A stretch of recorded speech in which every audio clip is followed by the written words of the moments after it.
Hello friends, welcome to our own channel how to. तो आज हम आपके लिए idli dosa batter manufacturing business लेके आए हैं। तो इसमें हम आपको बताने वाले हैं कि इस बिजनेस को आप कैसे सेटअप कर सकते हो। वैसे तो आप सबको पता ही है इडली और डोसा कितना ज़्यादा फेमस है साउथ इंडियन, मतलब साउथ में तो बहुत ज़्यादा डिमांड में। अगर आप जाओगे तो हर 2 किलोमीटर पे आपको एक शॉप मिलेगी जहाँ पे इडली और डोसा का बैटर बनता है। लेकिन अगर आप साउथ को छोड़कर अगर आप नॉर्थ ईस्ट वेस्ट अगर आप जाओगे तो वहाँ पर भी हर 2 किलोमीटर पे आपको दुकान नहीं मिलेगी, लेकिन हर घर में इडली और डोसा ज़रूर बनता है। और मोस्ट ऑफ द केसेस में क्या होता है कि अगर जो लड़के जो घर पे बनाते हैं और वो नहीं बना पाते, बहुत बार ऐसा होता है कि एकदम से प्लान डिसाइड होता है तो बैटर नहीं घर पे बना सकते, तो उनके पास एक ही ऑप्शन होता है बाहर से दुकान से लाने का। तो इस ऑप्शन का बहुत ही अच्छे से फ़ायदा उठा सकते हो और बहुत ही कम रेट पे आप इस बिज़नेस को स्टार्ट कर सकते हो, जिसमें प्रॉफिटेबिलिटी बहुत ही बढ़िया होगी। तो वीडियो को एंड तक ज़रूर देखना, जिसमें हम आपको बताएंगे कि कितना इन्वेस्टमेंट है, प्रॉफिटेबिलिटी क्या है, कैसे कस्टमर्स को अट्रैक्ट करना है, कौन से कस्टमर्स को अट्रैक्ट करना है, उसके बाद मैन पावर कितना होगा, मार्केट स्ट्रेटेजी, सारी चीज़ें हम इस वीडियो में बताने वाले हैं। आगे बढ़ने से पहले अगर आपने हमारे चैनल को सब्सक्राइब नहीं किया हो तो आप हमारे चैनल को सब्सक्राइब ज़रूर कर दीजिएगा, साथ ही में हिट द बेल आइकन। तो सबसे पहले बात करते हैं टाइप्स ऑफ बैटर, मतलब कितने टाइप्स के बैटर होते हैं। यहाँ पर 2 टाइप्स के होते हैं, ड्राई बैटर और वेट बैटर। तो यहाँ पर कैसा होता है, नॉर्मली हम जो परचेज करते हैं वो वेट बैटर होता है, जो सिर्फ 2 या 3 दिन तक ही आप यूज़ कर सकते हो, या फिर अगर कोई बाहर से भी ला रहा हो, जो अगर आपका खुद का मैन्युफैक्चरिंग बिजनेस है तो आप उस बैटर को 2 या 3 दिन तक सेल कर सकते हो, तब तक उसमें कुछ भी बिगड़ता नहीं है। लेकिन जो वेट बैटर होता है उसको आप 1 साल तक यूज़ कर सकते हो। बहुत लोग ऐसे होते हैं जो ला के अपने फ्रीज़र में रख देते, जब भी उनका मन होता है। तो उसमें कैसा होता है, वेट बैटर में जहाँ पर जो उड़द दाल और वो जो अंदर इंग्रेडिएंट्स होते हैं उन्हें फ्राई करके रोस्ट करके फिर यूज़ किया जाता है, उसकी वजह से, और साथ में और भी चीज़ें इंक्लूड की जाती, और उसकी वजह से उसकी जो उनकी लाइफ होती है वो इंक्रीज हो जाती है और 1 ईयर तक उस ड्राई बैटर को यूज़ किया जाता है। तो ये 2 टाइप्स के बैटर होते हैं। अब बात करते हैं बिजनेस रिसर्च। डिमांड मैंने आपको स्टार्ट में ही बता दी है। उसके बाद सबसे पहले आपको रिसर्च करना है, demand, supply, price, quantity, quality, 5 चीज़ों पे आपको रिसर्च करना है कि अगर आप बिजनेस स्टार्ट कर रहे हो, अगर मैं आपको सिर्फ ब्लूप्रिंट बता रही हूँ इस बिज़नेस का कि ऐसा होता है वैसा होता है, लेकिन एक्सपीरियंस बहुत ज़्यादा ज़रूरी है। वो आपको कहाँ से मिलेगा, अगर आप अपने आजू बाजू वाले या दूसरी जगह जाके अगर आप एक्सपीरियंस लेते हो कि वो कौन सी क्वालिटी का दे रहा है, वो कितनी प्राइस में सेल कर रहा है, क्योंकि दोनों चीज़ें बहुत ज़्यादा इम्पॉर्टेंट है। क्योंकि कैसी क्वालिटी देनी है और किस प्राइस पे सेल करना है, वो 2-3 जगह से अगर आप रिसर्च करोगे, उसी के बाद आप अपने बिजनेस को बहुत ही अच्छे से सेट कर सकते हो। तो रिसर्च बहुत ज़्यादा ज़रूरी है कोई भी बिजनेस अगर आप स्टार्ट करो। उसके बाद रॉ मटेरियल, तो यहाँ पर राइस, उड़द दाल, फ्लैटेंड राइस, मेथी सीड्स, ये सारे रॉ मटेरियल आपको चाहिए। उसके बाद वाटर भी एकदम क्लीन वाटर होता है, जिससे आप उड़द दाल, राइस धो सकते हो, क्योंकि जो आप यूज़ करते हो, अगर आप घर पे भी यूज़ करते हो तो धो के यूज़ करते हो, तो अगर आप अपना मैन्युफैक्चरिंग बिजनेस में भी यूज़ करोगे तो धोकर यूज़ करोगे, जिससे क्वालिटी और भी अच्छी होगी। उसके बाद अगर आपको ड्राई बनाना हो, मतलब ड्राई बैटर बनाना, तो उसमें आपको lactic acid, sodium bicarbonate, salt भी ब्लेंड करना पड़ेगा, जिसकी वजह से क्या होगा, उसकी जो लाइफ है वो इंक्रीज हो जाएगी।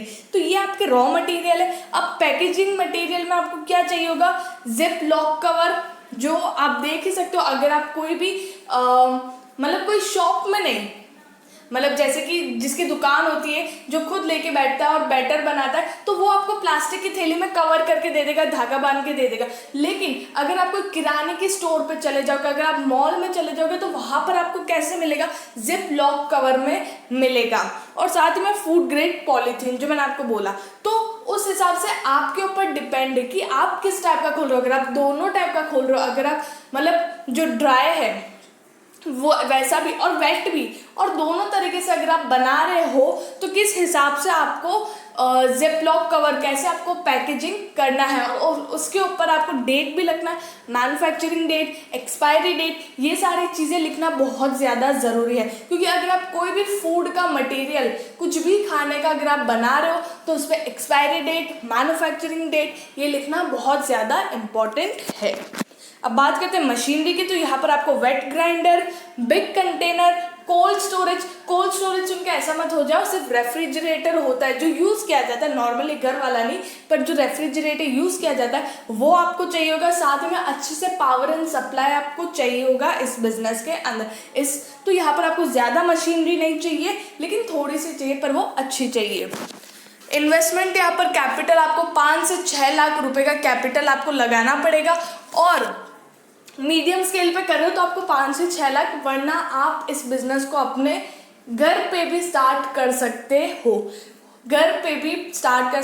तो आप इसको अगर आप चाहते हो कि अब मैं घर से स्टार्ट करूं, तो आप अपने आजू बाजू वाले और थोड़ा सा मार्केटिंग आपको करना पड़ेगा, तो आप कर सकते हो इस बिज़नेस को। क्योंकि पहले कैसा होता था, जब गांव में रहते थे तो बहुत सारे लोग दूध, घी, गुड़ ये सब लोग घर से करते थे, तो भी उनके आजू बाजू वाले और जिनको टेस्ट जम जाता था दूसरे गांव से आकर भी वो लेने आते थे उनके घर पे स्पेशली।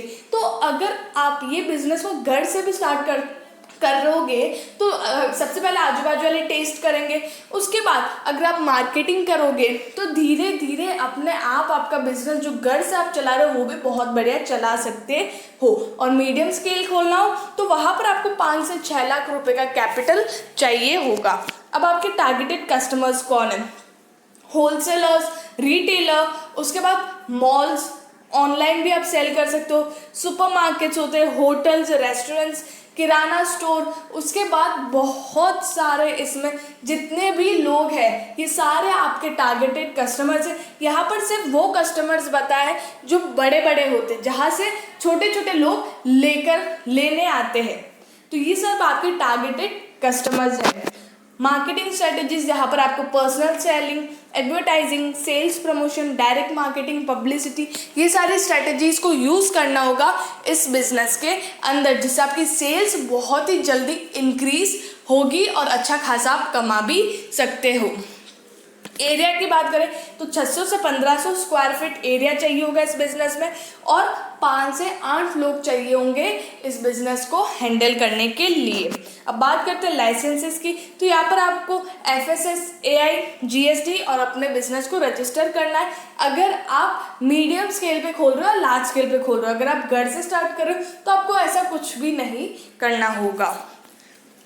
प्रॉफिटेबिलिटी की बात करें तो टोटली आपके प्रोडक्शन और बिजनेस मॉडल पे डिपेंड है, फिर भी इस बिजनेस के अंदर आपको 30 से 40% का रिटर्न मिल सकता है, और भी ज़्यादा रिटर्न मिल सकता है अगर आपके पास अच्छे खासे ऑर्डर्स आ रहे हैं। तो उसके बाद आप जो रॉ मटेरियल लाते हो तो वो आपको अच्छी क्वालिटी में लाना है, लेकिन आप होलसेलर के पास से ला सकते हो, बल्क में ला सकते हो, तो उससे आपको सस्ता पड़ेगा और बाद में आप अच्छी खासी क्वालिटी लोगों को दे सकते हो। तो आपको इसमें अच्छा खासा मुनाफा है इस बिजनेस के अंदर। इडली डोसा बैटर मैन्युफैक्चरिंग के अंदर हम ऐसे और भी बिजनेस लेके आएंगे जो आपको बहुत ही बढ़िया मुनाफा करके देंगे। तो उसके लिए आप हमारे चैनल के साथ जुड़े रहिएगा बाय सब्सक्राइबिंग आवर चैनल, और साथ ही में लाइक, शेयर एंड कमेंट ज़रूर करिएगा। Thank you.